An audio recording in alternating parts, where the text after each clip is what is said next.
Hello, welcome. Thank you for joining us on this edition of NEWS2. I'm Sandra Gumansing. In our top story, the territory is heartbroken about the slaying of a 17-month-old baby who was the victim of senseless gun violence on the island of St. Thomas.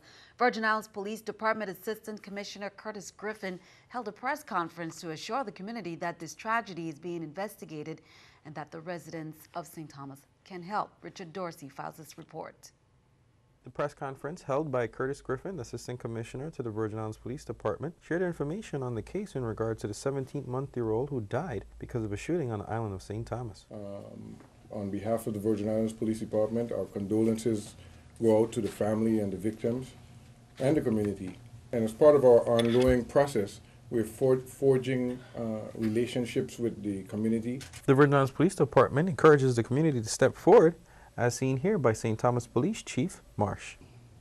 It's very unfortunate that this infant became a victim of senseless violence.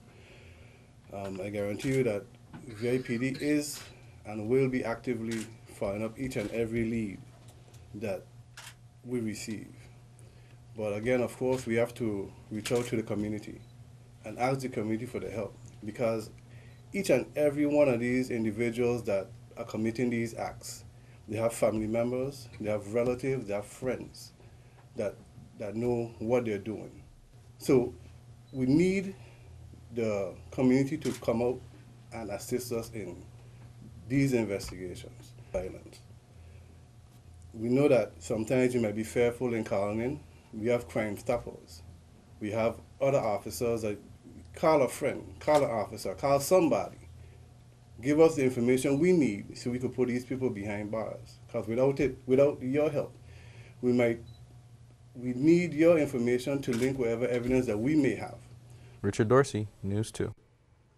Virgin Islands Police Department encourages residents to share any and all information that might assist the police's investigation. Contact Crime Stoppers or VIPD to give information. And we have just received word that there may be an update on this case. Be sure to count on 2 to keep you updated. Meanwhile, Governor Kenneth Mapp has strongly condemned the gun violence that led to the death of the 18-month-old baby girl Wednesday night on St. Thomas, and has authorized a $10,000 reward for information leading to the arrest and conviction of those responsible. The child was a passenger in a car that was targeted by gunmen in the area of Content Knolls, as we just reported, just before 10 p.m. The car's driver was also wounded in the attack. The governor said, "I extend my deepest condolences to the family." He said, "This is a heartbreaking tragedy that has rocked our entire community. It is almost unthinkable that we could lose such a young child in this way." The governor has been assured by the VIPD that every effort is being made to identify and apprehend the shooter. He said, "The harder we work to curtail these violent acts, the more brutal they become, which is so shocking to the conscience of people of goodwill," Governor Mapp said. He's asking the police commissioner, the attorney general, and their federal law enforcement colleagues to aggressively step up their initiatives and focus on those persons in the territory known for their involvement in criminal activity, gun and drug possession. He said he wants the law enforcement community to do whatever it takes to bring the perpetrator of this senseless act of violence to justice. He's authorizing a $10,000 reward to any person who provides meaningful information that will lead to the arrest and conviction of the person or persons responsible for the death of the infant. Governor Mapp urged anyone with information on Wednesday night shooting to contact VIPD, Homicide Task Force, Crime Stoppers, or 911. You can also call for more information. Meanwhile, a delegate to Congress, Virgin Islands Congresswoman Stacey Plaskett, also issued the following statement regarding the shooting death. She said, "The shooting death of this innocent child shocks the psyche. It is both senseless and barbaric, and it is sadly yet another example of why we have offered to work with the local officials to formulate a comprehensive territorial action plan to mitigate the source of gun violence in our community." On Wednesday evening at approximately 11:08 a.m., 11:08, officers were dispatched to the St. Croix Marina. The alleged suspect, by the name of Festus Pemberton, had left the scene operating a black GMC truck. An officer in the vicinity transmitted via radio that she was driving behind of said vehicle, and she immediately conducted a traffic stop on the mentioned vehicle. Officers observed the suspect standing to the rear of the vehicle. 53-year-old Festus Pemberton was then detained. Preliminary investigation revealed that during a verbal altercation, the suspect fired his weapon in the direction of the victim. No injury was sustained to the victim. Festus was arrested and charged for assault first. On Wednesday, December 14th at approximately 8:25 a.m., 37-year-old Robert Marsh, aka Nettie, was arrested and charged with unauthorized possession of a firearm. Here's more from the VIPD. This incident took place at the entrance at the Breezes nightclub in Estate Golden Rock. Mr. Marsh was found to be in possession of a firearm, a .45 caliber handgun with 12 live rounds, that he's not licensed to carry or possess in the U.S. Virgin Islands. His bail was set at $25,000 per chart. Unable to post bail, he was remanded to the Golden Grove Detention Center pending advice of rights hearing. In other news, the Rules and Judiciary Committee approved bills on issues for the Juan Louis Hospital and the Waste Management Authority. Senate President Neville James shares more with NEWS2.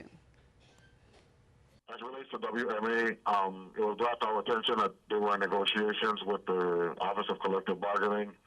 They reached an agreement with respect to a bonus payment. That figure was somewhere around $300,000. We identified those funds in the Union Arbitration Fund. And of course, if we get our economy up to where we want it to be, then we won't have to worry about the identifying of funds, because that means the economy is percolating at the level that we want it to. We found out on session day when we were here dealing with the VIGL proposal that there had been some revelations with CMS and some mandates and some threats that we didn't really take kindly to, but we really didn't have the luxury of time. So we identified those funds. We've sent correspondence to CMS to let them know that we'll be taking action on it. On St. Croix, work continued today on the Virgin Islands Water and Power Authority's road crossing installation near Plaza Extra West. The road crossing is needed to provide potable water service to the new Mount Pleasant development opposite Plaza Extra West. The road crossing consists of both excavating and installing a pipe across the roadway. WAPA anticipates having 0 water interruptions while the authority's contractor completes the work. Motorists are advised to adhere to road signs and to use alternate routes for the safety of the crew and others on the road. Commissioner Catherine Hendry of the Virgin Islands Department of Labor, in a recent release, informed the employers of the territory regarding the relationship between the Federal Unemployment Tax Act and the Unemployment Insurance Trust Fund. The release summarized how the VI Employment Trust Fund went from one of the most solvent trust funds in the nation to now a situation where the government of the Virgin Islands has an unemployment trust fund loan balance of $69 million. Hendry hopes that employer revenue streams, legislative reform, and automations can increase collection efforts.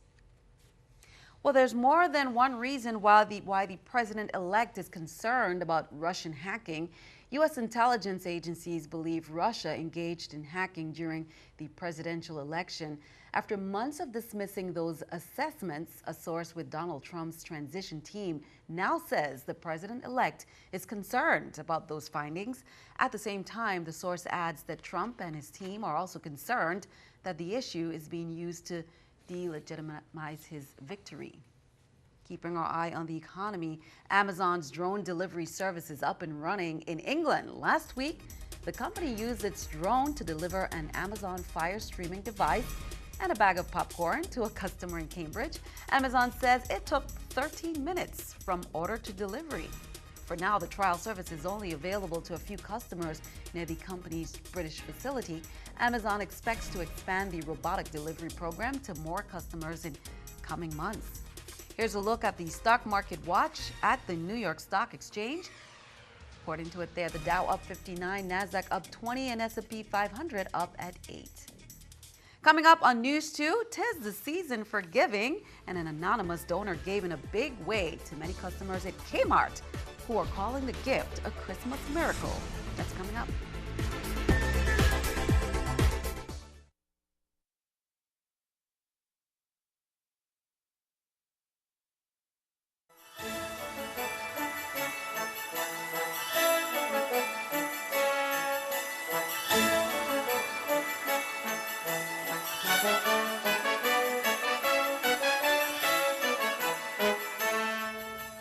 welcome back. 'Tis the season for giving, and an anonymous donor gave in a big way to many customers of Kmart who are calling this gift a Christmas miracle.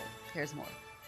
Many shoppers at Kmart's Tutu Park Mall location on St. Thomas received an unexpected holiday gift this week when a mystery person paid off thousands in layaway items. So on Monday, we had a Secret Santa came into the store and paid off all of the Kmart layaways. I mean, it was a surprising thing for us. And when the customers found out, it was, oh man, the store was busy from the time the word got out on the streets that all the layaways been paid off. We had customers coming in, very excited to pick up their stuff. And they were also quite thankful. Store managers confirmed that a woman walked into the Kmart store on Monday and not only paid off existing layaway accounts, she also paid for those waiting in line to place items on layaway. Customer came in and paid off all the other customers' layaway. It was a Secret Santa. All the customers that came by and realized that their layaways were paid off were very excited. They were grateful.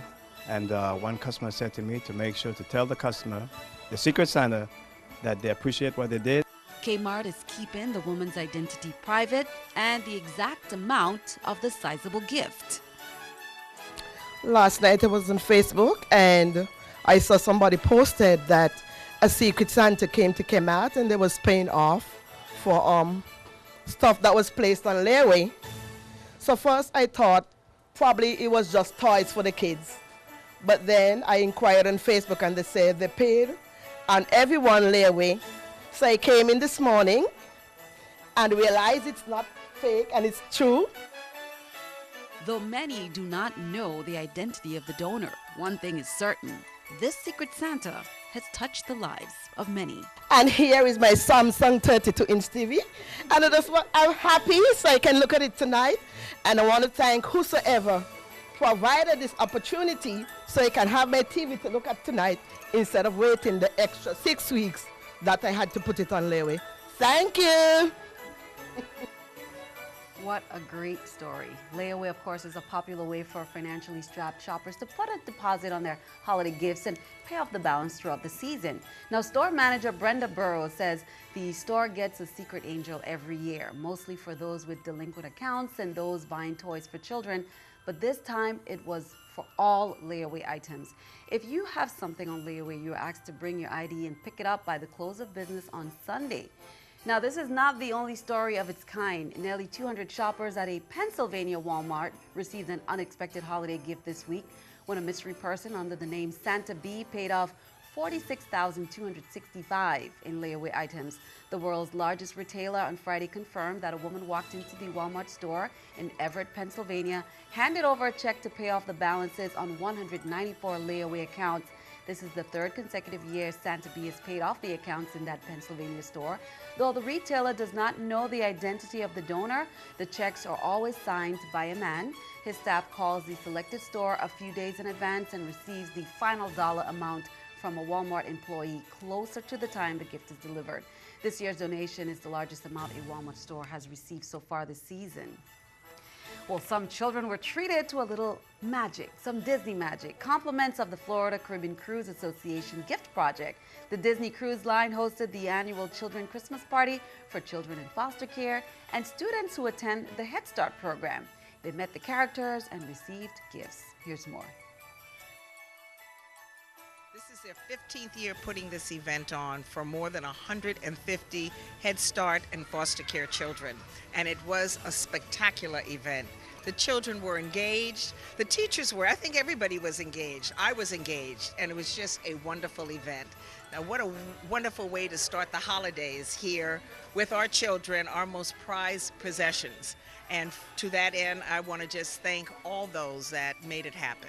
On behalf of the Department of Human Services and all of the teachers and program directors, all of the support staff with the Head Start organization under the Department of Human Services for a wonderful event that they put together today here at the Marriott. I want to thank the Marriott, and I certainly want to thank the Florida Caribbean Cruise Association.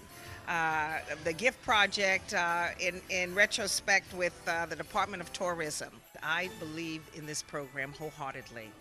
It is one of my pride possessions, and Head Start, what a blessing to have this under the territory. I know the governor this is one of his pride possessions. Members from We From Up Street, they say they're extremely grateful and appreciative for the assistance given by the Rotary Club of St. Thomas, Charlotte Amalie High School Interact Club, and the linemen of the Virgin Islands Water and Power Authority in assisting them to restring the Christmas lights around the perimeters, the trees and treetops at the Franklin Delano Roosevelt Virgin Islands Veterans Memorial Park, or Roosevelt Park. President Yvette Finch said after 2 full weekends of stringing lights, many of the lights were destroyed by person or persons. Members went back into the park to restring the trees with the help of WAPA linemen as well as VI Port Authority, and they were able to light the top of the trees. Get ready for the 24th annual Miracle on Main Street that kicks off from 9 a.m. to 10 p.m. on Friday. There will be entertainment, vendors, and a lighted boat parade. Now here's the schedule. From about 4 to 7:30 p.m. it's the Governor's Christmas Party at Emancipation Garden. Then at 7:30, music by Top Notch Band. Also at the Post Office Square, we have the Rising Stars. They're entertaining. At the Grand Hotel Square, it's the Sebastian Majorettes. In the Palm Passage parking lot around 8 p.m., it's Spectrum Band. And in front of Rolex, you can find the E. Benjamin Oliver Steel Owls. At the waterfronts, Hibiscus Alley, Curran Terrace, and West Stars perform. On Main Street, Mr. Ladie, Ullamulla Fanatics, Milos King, BCB Burning Blazers, and Encore Band. Roaming around will be Pan in Motion. Now, all the stores will remain open, as we mentioned, presented by the St. Thomas St. John Chamber of Commerce in partnership with the VI Department of Tourism. Also, more than 15 vessels just about ready to set sail for that boat parade. It starts from the Crown Bay Marina and proceeds along the East Gregory Passage to the Charlotte Amalie waterfront. For 4 west to east passages, all vessels would be judged and awarded prizes based on the most creative use of lights, best holiday theme, and best creative overall.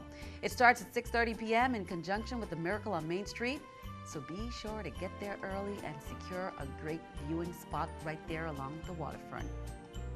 The Department of Public Works will keep the Fort Christian parking lot open Friday night for the Miracle on Main Street from 7 a.m. to 5 p.m. on Friday. Anyone parking in the lot will be required to pay in advance as they enter to avoid paying a penalty. Public Works is asking drivers to have exact change for the $5 parking fee to avoid creating a long waiting time to enter that lot. The Department of Tourism, they spread holiday cheer and welcome the public to participate in community events, holiday events. Now, their event featured local entertainment, a sampling of local treats and drinks. December 9th was the first at Emancipation Garden right there on St. Thomas. Many students spent some time decorating the Emancipation Garden tree with music from the EBO, Owls, and Steel Orchestra. Then it was a thank you holiday mixer. Now coming up on December 16th, it's St. Croix's event that will be held from 5 p.m. to 8 p.m. The Community Holiday Give Back in collaboration with FIDA Sunset Jazz at Butto Park. December 23rd, it's St. John, 10 a.m. to 2 p.m. Tourism is all of us, Holiday Community Appreciation Day. Today's drawing for the VI Lottery was a long-awaited one. Major prizes for the extraordinary drawing. First prize, $500,000, plus bonus prizes including a 2017 Jeep Wrangler, 7-day Caribbean cruise for 2, 65-inch smart TV, Apple Watch, iPad Air, and more. Are you the lucky winner? Here are the numbers. The VI Lottery presents draw results of today's extraordinary Christmas drawing on NEWS2. Here are the top prizes. Fifth prize for $30,000, 13754. Fourth prize for $50,000, 20009. Third prize for $70,000, 11798. Second prize for $90,000, 9650. And the grand prize for $500,000 is 15924.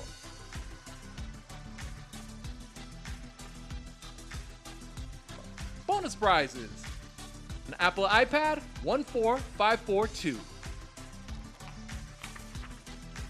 An Apple Watch, 10983. 65-inch Smart TV, 35494. 7-day Caribbean Cruise, 3795. A 2017 Jeep Wrangler, 26325. Thank you for playing. If your number wasn't called, you could still be a winner of our other cash prizes. The next drawing is January 12th. Play the VI Lottery and imagine the possibilities. And the best of luck as you check those tickets. Stick around, your News 2 AccuWeather forecast comes your way next.